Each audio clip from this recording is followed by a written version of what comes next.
ओम नमो भगवते वासुदेवाय। जेठ महीने की कथा के 18वें अध्याय में आज हम जानते हैं निर्जला एकादशी के व्रत का महत्व। भीमसेन जी कहने लगे कि हे तात, आपने जो एकादशी का व्रत और उसका जो महात्म्य कहा है, यह मुझको कुछ मूर्छित होने से सत्य प्रतीत नहीं होता। अतः आप वात्सल्य भाव त्याग कर ठीक ठीक बात बतलाइए।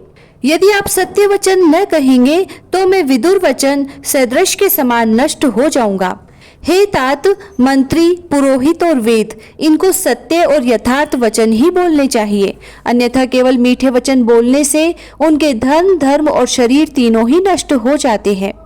व्यास जी कहने लगे कि हे पवन पुत्र भीमसेन, हमने जो पहले संक्षेप में तुमसे कहा है वह सर्वथा सत्य है, इसको असत्य नहीं मानना।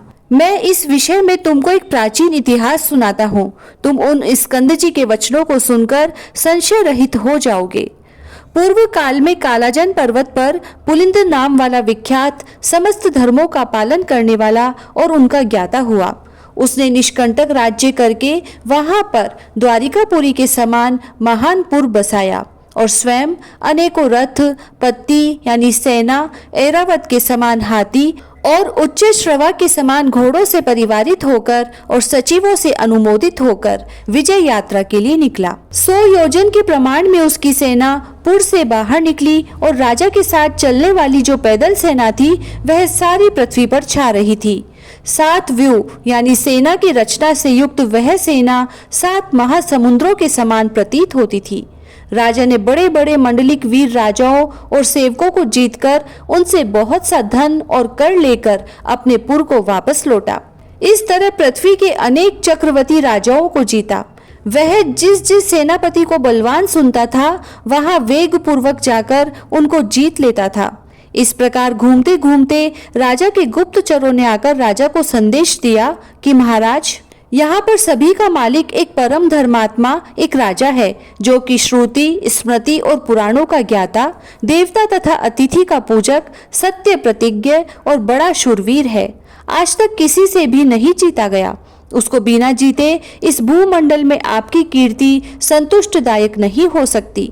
तब अपने गुप्तचरों से यह समाचार सुनकर राजा पुलिंद ने अपने अपने मंत्रियों सहित और सेना सहित उस प्राचीन वरही के संपूर्ण नगर को चारों तरफ से घेर लिया और राजा पुलिंद के सैनिक उस नगर के चारों तरफ स्थित हो गए।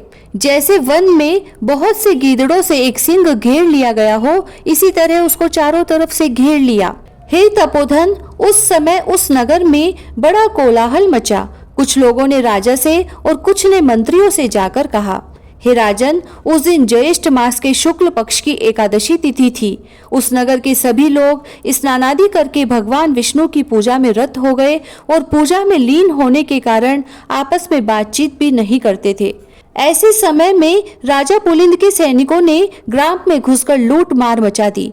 इसी बीच किसी ग्रामवासी ने राजा पुलिंद को नमस्कार कर हाथ जोड़कर अति शांति के साथ यह वचन कहा कि हे राजन, आज बड़े पुण्य देने वाली एकादशी का व्रत है और हमारे राजा समस्त नागरिकों के साथ पूजा में स्थित है। आज नागरिक लोग तथा राजा भोजन, भाषण, हिंसा, मिथ्या वचन तथा और भी किसी प्रकार का दोष कर्म नहीं करेंगे। इसीलिए आप, हे राजन, आज और कल के लिए कृपा कीजिए। मैं अपने राजा की आज्ञा से नहीं आया हूँ। मैंने यहाँ की जो निश्चित बात है स्वयं अपने विचार से कहने आया हूँ। अतः हे राजन, इन दिनों में आप जो कुछ भी करेंगे हमारे राजा उसे सहन करेंगे, परंतु परसों क्या होगा ये मैं नहीं कह सकता और न मैं जानता हूँ। इति श्री भविष्य पुराणे ज्येष्ठ मास महात्म्य निर्जला एकादशी व्रत वर्णन 18वां अध्याय समाप्त हुआ। जय श्री राधे।